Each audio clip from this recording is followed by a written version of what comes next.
DNA జ్యోతిష్యానికి సాధారణ జ్యోతిష్యానికి తేడా ఏమిటంటే, వేల సంవత్సరాల నుండి సాధారణ జ్యోతిష్యం ద్వారా ఒక జాతక చక్రం చూసి భూత భవిష్యత్ వర్తమాన కాలాలలో ఎప్పుడు ఎలా ఏమి జరుగుతుందని చెబుతూ, ఒకవేళ అవి గాని అనుకూలంగా జరగకపోతే ఎలాగైనా ప్రకృతికి విరుద్ధంగా వాటిని మార్చేయాలని, అది కుదరకపోయినా పరిహారాల నెపంతో చేసే పద్ధతిది.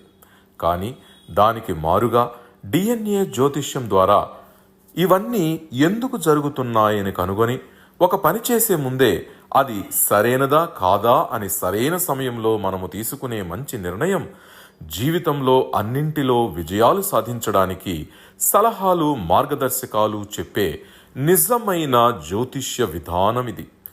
ఏది మీకు అవసరమో మీరే నిర్ణయించుకోగలరు.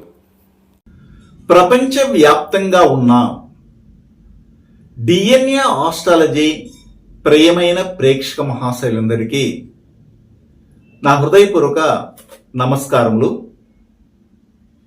నేను తిరుపతి పట్టణంలోని రేణిగుంట నుండి మీ గుణబ్రహ్మ సరస్వతి. ఈ వీడియో ద్వారా చాలామంది ఎదురు చూస్తున్నటువంటి ఒక ముఖ్యమైనటువంటి విషయం గురించి చర్చించబోతున్నాను. అదేమిటంటే మానవ ఆయుష్ ప్రమాణం గురించి. చాలామంది విరక్తి వైరాగ్యాలని పొంది వారి జీవితంలో ఇక జీవితాన్ని చాలించాలి అనుకున్నటువంటి సమయంలో ఒకవేళ మా దగ్గర జాతకాలు చెప్పించుకుంటున్నప్పుడు కూడాను ఈ క్వశ్చన్ అడుగుతుంటారు. ఏమిటండి గురువుగారు, ఇంకా ఎన్నాళ్ళు మేము బతుకుతాము, ఇంకా ఎంతకాలం మాకు లాంగివిటీ ఉంది అని అడుగుతుంటారు క్యాజువల్గా. మేమైతే ఏం చెప్తుంటామంటే, దానిని నిర్ణయించడానికి మేమైతే భగవంతులం కాము. భగవంతుడికి మాత్రమే తెలుసు ఎవరిని ఎప్పుడు తీసుకెళ్లాలని. అంతవరకు మన కర్మానుసారము ఈ భూమి మీదకి వచ్చినప్పుడు ఆ కర్మను అనుభవించి మాత్రమే మనము వెళ్ళవలసి ఉంటుంది అని చెప్తుంటాం. అయితే మనం చాలామంది మన యొక్క చుట్టుపక్కల కానీ, మన బంధువుల్లో కానీ, మన యొక్క స్నేహితుల సమూహంలో కానీ ఒకానొక దశలో చనిపోతుంటారు. ఎవరైనా కానీ ముందు వెనుక వెళ్ళవలసిందే, దాంట్లో ఏం వ్యత్యాసం ఏం లేదు. ఎవరు కూడాను శాశ్వతంగా ఈ భూమి మీద ఉండరు.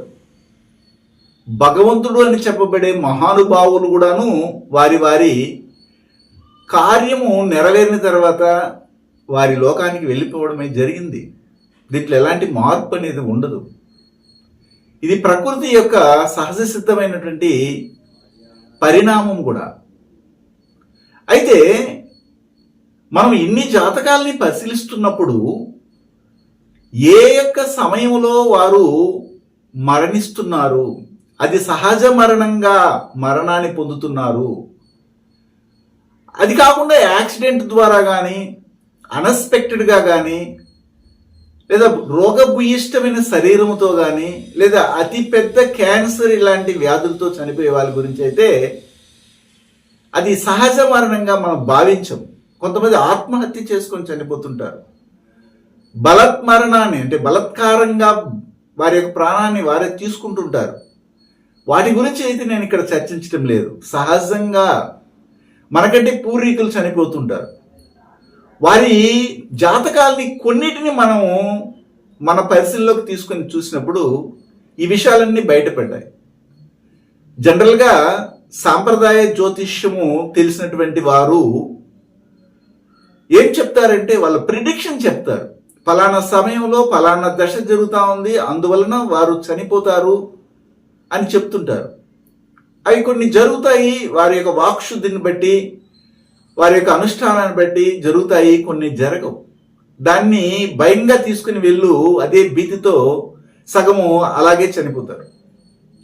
వారు చెప్పే విధానం ఎలా ఉంటుందంటే, ముఖ్యంగా 8వ భావాన్ని ఆయుష్ స్థానంగా భావించి 8వ భావాధిపతి యొక్క దశ, 8వ భావాధిపతి యొక్క భుక్తి, అంతరము, సూక్ష్మము, ప్రాప్త దశల్ని అనుసరించి ఈ సమయంలో మీకు అవకాశం ఉంది అని చెప్తుంటారు. ఒకవేళ వారి కుటుంబంలో ఎవరైనా చనిపోతుంటే వారికి సంబంధించినటువంటి బిడ్డల యొక్క జాతకాలను కూడా చూస్తుంటారు. చూసి కర్మస్థానాన్ని లేదా కర్మస్థాన దశ జరుగుతున్నప్పుడు ఇలాంటివి సంభవిస్తాయని చెప్తారు. కర్మస్థానం అంటే ఏంటంటే 10వ భావం, మనం చేసే కర్మ, పని, వృత్తి, ప్రొఫెషన్. కాబట్టి 10వ భావాధిపతి దశ జరుగుతూ ఉంది కాబట్టి మీ బిడ్డకి, మీకు 10వ భావాధిపతి దశ జరుగుతుంది కాబట్టి మీ ఇంట్లో మీకంటే ముందు పుట్టినటువంటి మీ నాన్న కానీ, అంటే మీకు జన్మించినటువంటి మీ నాన్న కానీ అమ్మ కానీ ఇలాగ చనిపోతారు అనేసి వాళ్ళు అలాగ రాయేస్తారు. అది జరిగేది ఏమి లేదు. అయితే ఒక అతను చనిపోతున్నాడు అనేసి వాళ్ళ భార్య జాతకాన్ని చూసి ఎలా చెప్తారు, లేదా భర్త జాతకాన్ని చూసి ఎలా చెప్తారంటే, వారికి సంబంధించినటువంటి 7వ భావము 7వ భావాధిపతి మరియు 8వ భావము 8వ భావాధిపతి యొక్క దశాభుక్తి అంతర సూక్ష్మ ప్రాప్త దశను నిర్ణయించి ఈ సందర్భంలో నీకు నీ భార్య, ఈ సందర్భంలో నీకు ఈ భర్త చనిపోవడానికి అవకాశం ఉంది అని కూడా చెప్తుంటారు. మనం ఆ యొక్క డైరెక్షన్లో అయితే వెళ్ళటం లేదు. ఆల్రెడీ చనిపోయినటువంటి వారి జాతకాలని మనం పరిశీలించి ఈ నిర్ణయానికి వస్తున్నాం. అంతేగాని బతికుండంగానే ఇప్పుడు నేను చెప్పినటువంటి అంశాలన్నిటి కూడాను వారి జాతకంలో అప్లై చేసి వాళ్ళని సగం చంపేయకండి దయచేసి. మేం చెప్పే విషయాలు ఏమిటంటే, ఒక విషయం ఇలా జరిగింది అంటే మరిన్ని జాతకాలని మనము తీసుకొని అందులో పరిశీలిస్తాం.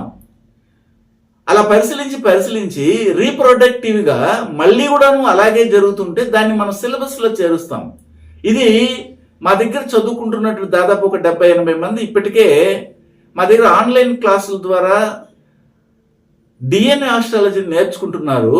వారికి కూడా ఇది కొత్త సిలబస్సే నేను చెప్పే విషయము.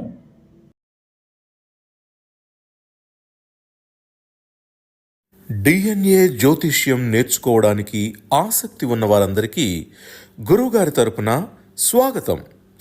దైవజ్ఞ శ్రీ గుణబ్రహ్మ సరస్వతి గారి నుండి ఆన్లైన్ ఆడియో క్లాసుల ద్వారా అద్భుతమైన ఈ వంశపారంపర్య జ్యోతిష్యంను బేసిక్స్ నుండి అడ్వాన్స్ వరకు నేర్చుకోవాలంటే మీరు ఒక్కసారిగా ఫీజు చెల్లించేస్తే మిమ్మల్ని DNA వాట్సాప్ గ్రూప్లో యాడ్ చేసినప్పటి నుండి మీ జీవితకాలం DNA జ్యోతిష్యానికి సంబంధించిన క్రొత్త అప్డేట్స్ని ఆ వాట్సాప్ గ్రూప్లో నిరంతరం పొందవచ్చు.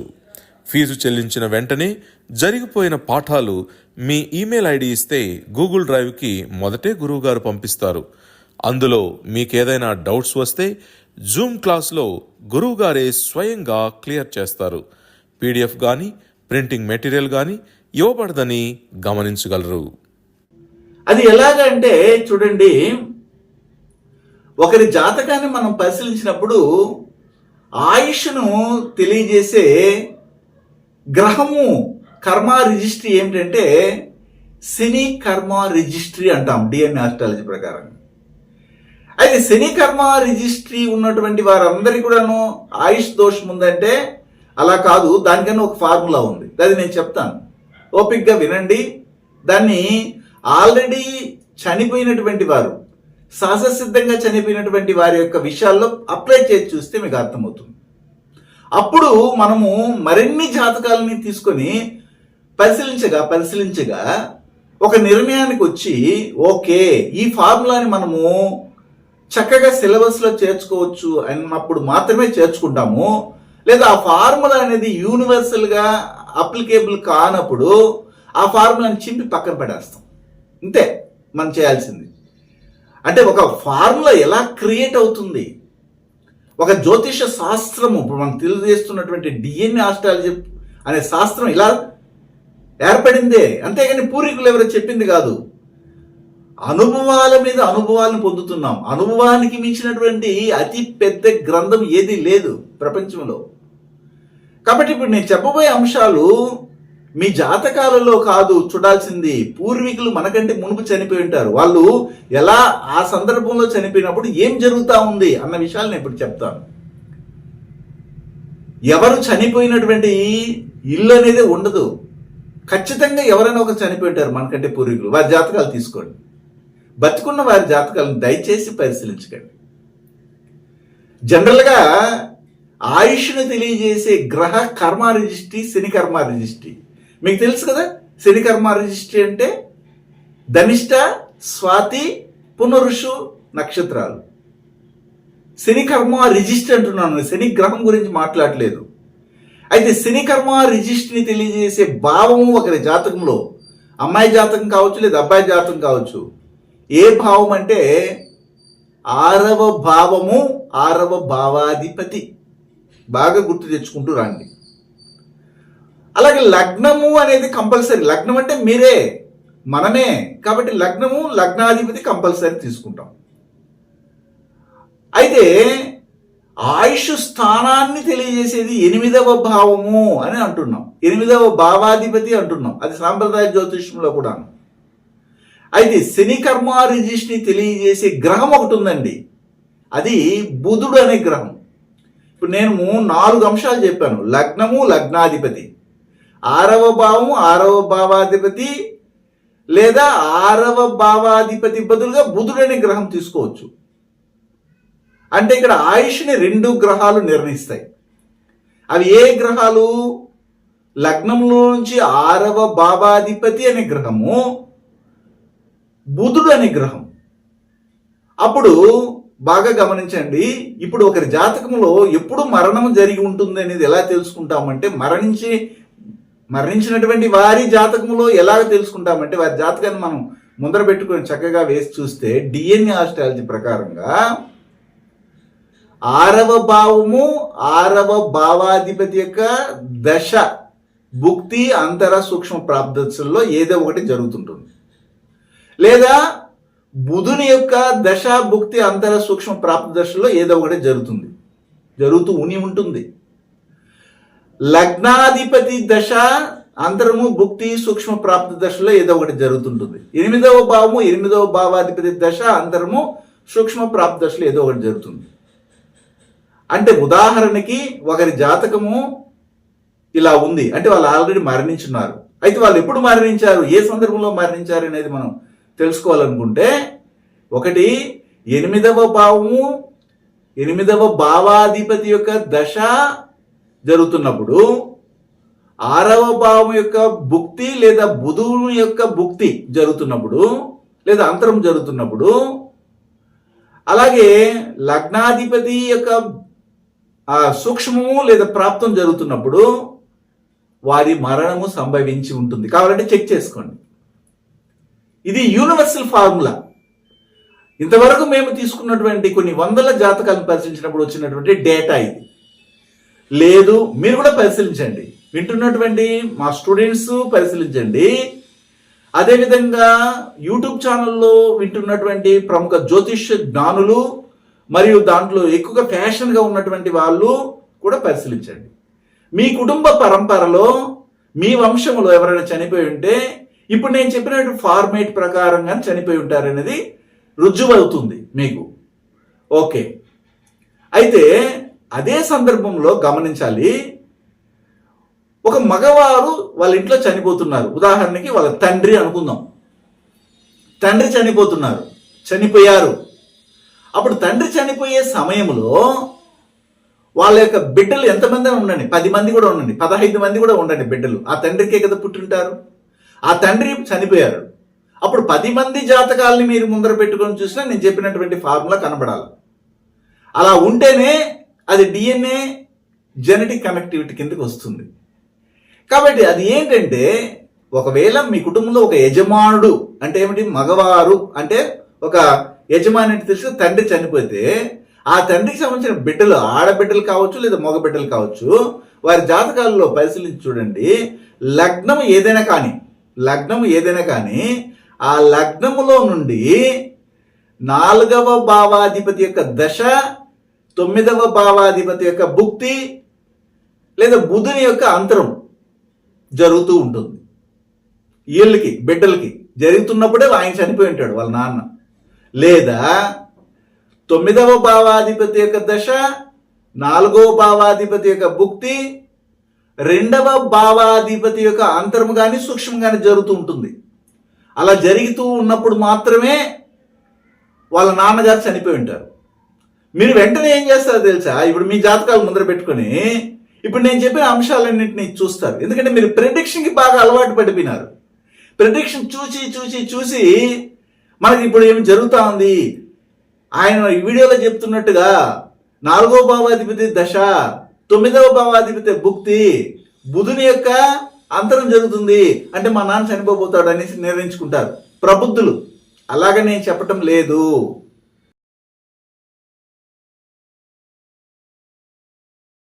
గురువు గారి నుండి డిఎన్ఏ ఆస్ట్రాలజీ ప్రకారంగా మీ జాతక పరిశీలన చేయించుకుని సలహాలు మార్గదర్శకాలను పొందాలంటే మా త్రిశక్తి డిఎన్ఏ ఆస్ట్రాలజీ యూట్యూబ్ ఛానల్లో మరిన్ని వీడియోలు చూసి ఒక అవగాహనకు వచ్చాక మీకు ఉపయోగపడుతుందనిపిస్తేనే ఫోన్ ద్వారా కానీ లేదా డైరెక్ట్గా కానీ అపాయింట్మెంట్ కొరకు సంప్రదించగలరు. ఆల్రెడీ చనిపోయినటువంటి మీ తండ్రి ఎప్పుడైతే చనిపోయి ఉంటారో ఆయన గురించి నేను మొదట చెప్పాను. పైన చెప్పినటువంటి అంశాలు, ఒక అమ్మాయి కానీ లేదా అబ్బాయి కానీ 1, 6, 8 1, 6, 8 1, 8 బుధుడు కాంబినేషన్ అని చెప్పాను. 1, 6, 8 అంటే 1, 6తో 8వ భావం భావాధిపతి, 1, 8తో బుధుడు, బుధుని యొక్క దశ భుక్తి అంతర సూక్ష్మ ప్రాప్తి దశల గురించి ఇంతకుముందు నేను చర్చించాను. అది కాంబినేషన్. అది అమ్మాయికైనా అబ్బాయికైనా కానీ ఒకవేళ ఆడ చనిపోయినటువంటి వ్యక్తులు మీ తండ్రి అయితే అప్పుడు ఆ బిడ్డల జాతకంలో ఇక్కడ నేను చెప్పినటువంటి 4వ భావాధిపతి యొక్క దశ, 9వ భావాధిపతి భుక్తి మరియు బుధునికి సంబంధించినటువంటి అంతరం కానీ సూక్ష్మం కానీ ప్రాప్తం జరుగుతూ ఉండాలి. అలా ఉంటేనే అక్కడ అతనికి మరణం వచ్చింది. అదేవిధంగా అది లేదనుకుంటే 9వ భావాధిపతి యొక్క దశ, 4వ భావాధిపతి యొక్క భుక్తి, 2వ భావాధిపతి యొక్క అంతరము సూక్ష్మం జరుగుతుండాలి. అలా జరిగి ఉండాలి. అప్పుడు జరిగి ఉంటేనే అది ప్రకృతి కనెక్ట్ చేస్తుంది. మనం చెప్పే శాస్త్రమే ప్రకృతికి సంబంధమైంది. మీరేం చేస్తారంటే అతి జ్ఞానంతో ఇప్పుడు మాకు ఇలాగే జరుగుతుంది కాబట్టి మా ఇంట్లో ఇలాంటి అపశకునం జరిగే అవకాశం ఉంది అనేది ముందుగా ఒక నిర్ణయానికి వస్తారు. దానికి మేము బాధ్యులమైతే కాము. బాగా అర్థం చేసుకుంటారండి. ఒకవేళ అదే కుటుంబంలో పూర్వం ఎప్పుడో వాళ్ళ అమ్మగారు చనిపోయి ఉంటారు అనుకుందాం. నాన్నగారు చనిపోతే వాళ్ళ బిడ్డల జాతకంలో ఇలాగ ఉండి ఉంటుంది. ఆ సందర్భంలో అదే ఒకవేళ అమ్మగారే చనిపోయి ఉన్నారు అనుకుంటే అప్పుడు పై చెప్పినటువంటి 1, 6, 8, 10 1, 6, 8 కాంబినేషను 1, 6 1, 6, 8 లేదా 1, 8 బుధుని కాంబినేషన్ ఉన్నటువంటి సందర్భంలో ఆమె చనిపోయి ఉంటుంది ఆమె జాతకంలో చూసినట్లయితే. ఓకేనా? అయితే ఇప్పుడు మనం గమనించాల్సినటువంటి అంశం ఏమిటంటే ఒకవేళ అమ్మగారే చనిపోయినారు, మీ అమ్మగారే చనిపోయినప్పుడు మీ ఆమెకు పుట్టినటువంటి బిడ్డలు ఉంటారు కదా, ఆ బిడ్డల జాతకంలో ఏ విధమైనటువంటి దశాభుక్తి అంతర దశలు జరుగుతుంటాయి, సూక్ష్మ ప్రాప్తి దశలు జరుగుతున్నాయని విషయం చెప్తున్నాను.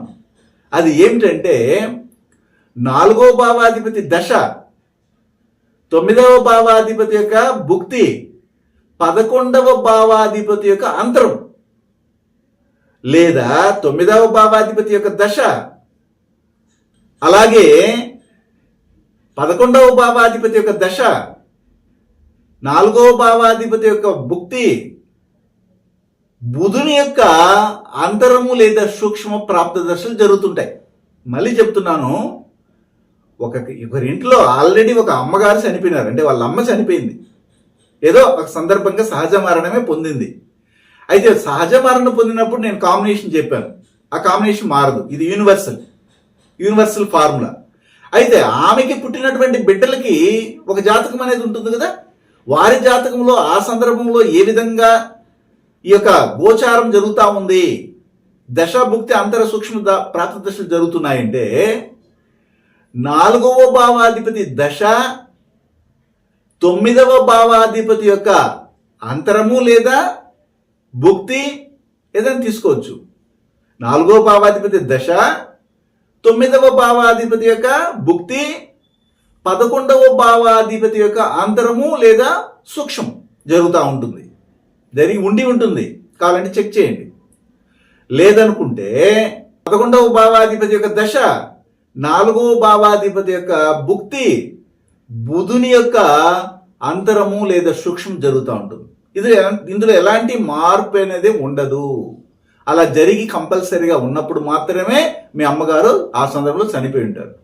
మీరేం చేస్తారంటే, అవునండి ఇప్పుడు మాకు జరుగుతూ ఉందండి, మా అమ్మగారు లైవ్లోనే ఉన్నారండి, బతికే ఉన్నారండి, మీరు చెప్తున్నట్టుగా మా దశ, మా భుక్తి, మా అంతరము, మా సూక్ష్మ ప్రాప్తి చెక్ చేసినామండి. 4వ భావాధిపతి దశ, 9వ భావాధిపతి భుక్తి, 11వ భావాధిపతి అంతరము లేదా సూక్ష్మ ప్రాప్తి దశ జరుగుతూ ఉంది. లేదంటే కొంతమంది ఏమంటారంటే 11వ భావాధిపతి దశ, 4వ భావాధిపతి యొక్క భుక్తి మరియు బుధుని యొక్క అంతరము సూక్ష్మం జరుగుతూ ఉందంటే, అంటే మా అమ్మగారు ఇప్పుడు చనిపోతారా అండి అని అడుగుతారు.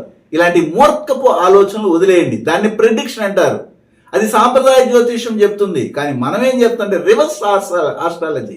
రివర్స్ ఆస్ట్రాలజీ అంటే మీ అమ్మగారు ఫలానా సమయంలో చనిపోయి ఉన్నప్పుడు ఆ సమయంలో మీ జాతకము ఇలా ఉండి ఉంటుంది, కావాలంటే చెక్ చేసుకొని మీరు పరిశీలించుకోండి అంటున్నాం. ఒకవేళ ఒక కుటుంబంలో అన్ఎక్స్పెక్టెడ్గా చనిపోతున్నారు, ఆత్మహత్య చేసుకొని చనిపోతున్నారు, క్యాన్సర్తో చనిపోతున్నారు, ఒక యాక్సిడెంట్ అయి చనిపోతున్నారు, అసలు ఊహించిన విధంగా హత్యకు గురి చనిపోతున్నారు, లేకపోతే ఏదో ఒక విధంగా అకాల మరణాన్ని పొందుతున్నారు, అపగండ మరణాన్ని పొందుతున్నారంటే అప్పుడు మనం ఏం చేస్తామంటే ఇంతకుముందు చెప్తున్నటువంటి విషయాన్నే 168 అనే కాంబినేషన్ అంటే ఏమిటి, 1, 6 భావాలు భావాధిపతి యొక్క దశ అంతరంతో సూక్ష్మంతో 8వ భావాధిపతి దశ అంతరం సూక్ష్మ ప్రాప్తి దశలా జరగాలి.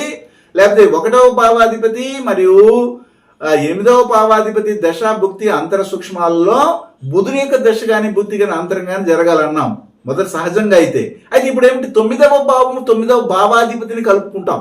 ఎందుకంటే భాగ్యస్థానం అంటున్నారు కదా సాంప్రదాయ జ్యోతిషులు. ఆ భాగ్యస్థానం అనేది ఏంటంటే ఒక రాహు కర్మ రిజిస్ట్ని తెలియజేస్తుంది. ఒక ఆపరేషన్ చేస్తా చనిపోతారు. కొంతమంది కోమాలోకి వెళ్ళిపోతారు, కొన్ని రోజుల నుండి చనిపోతారు. అనస్థీషియాలోనే వాళ్ళు బతుకుతుంటారు, ఎప్పుడు కూడా కోమాలో ఉంటారు. కొంతమంది యముడి యొక్క నోట్లోకి వెళ్ళిపోతారు, కొంతమంది బయటకు వస్తారు. బయటకు వచ్చినట్టు 9వ భావాధిపతి దశ అంతర సూక్ష్మ ప్రాప్తి దశలు అనేవి జరగవు. 1, 6, 8తోనే ఎండ్ అయిపోతుంది, 1, 8 బుధునితోనే ఎండ్ అయిపోతుంది. అంటే 1, 6, 8 మరియు 9 భావాలు భావాధిపతి యొక్క దశ భుక్తి అంతర్దశ.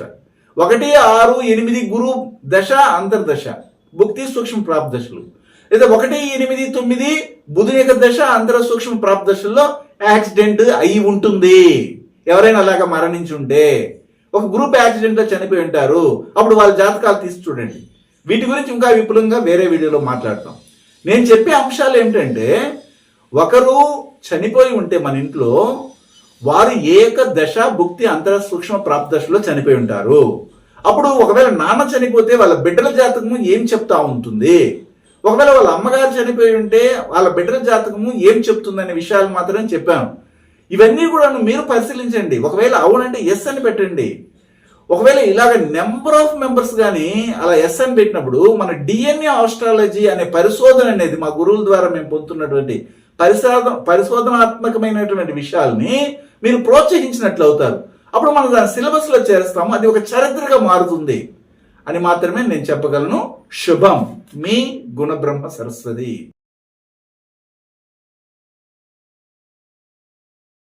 హిమాలయాలలోని యతీంద్రులు అవధూతలచే మహామంత్రోపదేశం పొంది వారి గురు పరంపరలో దైవజ్ఞ శ్రీ గుణబ్రహ్మ సరస్వతి గారు అధర్వణ వేద దక్షిణాచార పద్ధతి ద్వారా పూర్వం వశిష్ఠ వాల్మీకాది ఋషులు చేసిన విధంగా విలువ కట్టలేని అమూల్యమైన 24 హోమాలను ఏకకాలంలో ఒకే హోమగుండంలో గత 24 సంవత్సరాలుగా లోక కళ్యాణం కొరకు కర్మ విమోచన హోమక్రియను చేస్తూ నమ్మి వచ్చిన నిజమైన భక్తులకు శ్రీ జగన్మాత కృపతో మంచి చేస్తున్నారు. కర్మ విమోచన పొందాలనే ఆసక్తి ఉన్నవారు ముందుగానే గోత్రనామాలను నమోదు చేసుకోగలరు. అడ్రస్ శ్రీ త్రిశక్తి పూజా మందిర్, తిరుపతి దగ్గర, రేణిగుంట, ఆంధ్రప్రదేశ్.